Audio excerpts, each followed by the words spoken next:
আমি ছেড়েই দিতে রাজি আছি সুসভ্যতার আলোক।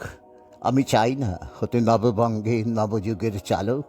আমি নাইবা গেলাম বিলাত, নাইবা পেলাম রাজার খিলাত। যদি পরজন্মে পাইরে হতে ব্রজের রাখাল বালক, তবে নিবিয়ে দেব নিজের ঘরে সুসভ্যতার আলোক।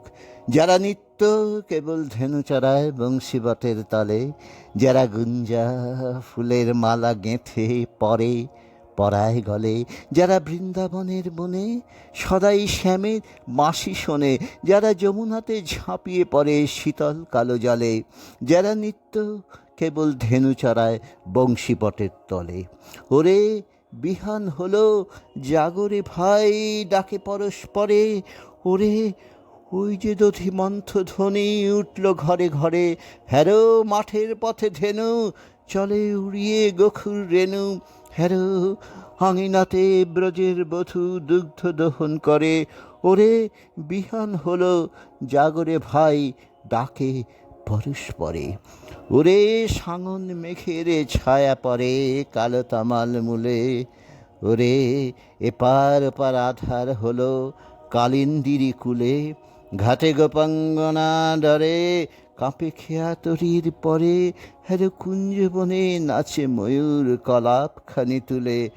ওরে সাঙন মেঘের ছায়া পড়ে কালো তমাল মূলে। মোরা নবনবীন ফাগুন রাতের নীল নদীর তীলে। কোথা যাব চলি অশোক বনি, শিখি পুচ্ছ শিরে।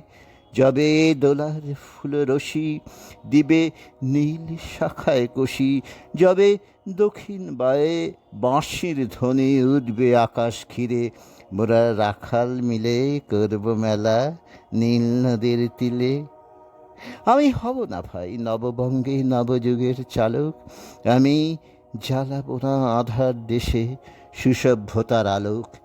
যদি ননী ছানার গায়ে কোথাও অশোক নিপের ছায়ে, আমি কোনো জন্মে পারি হতে ব্রজের গোপ বালক। তবে চাই না হতে নববঙ্গে নবযুগের চালক।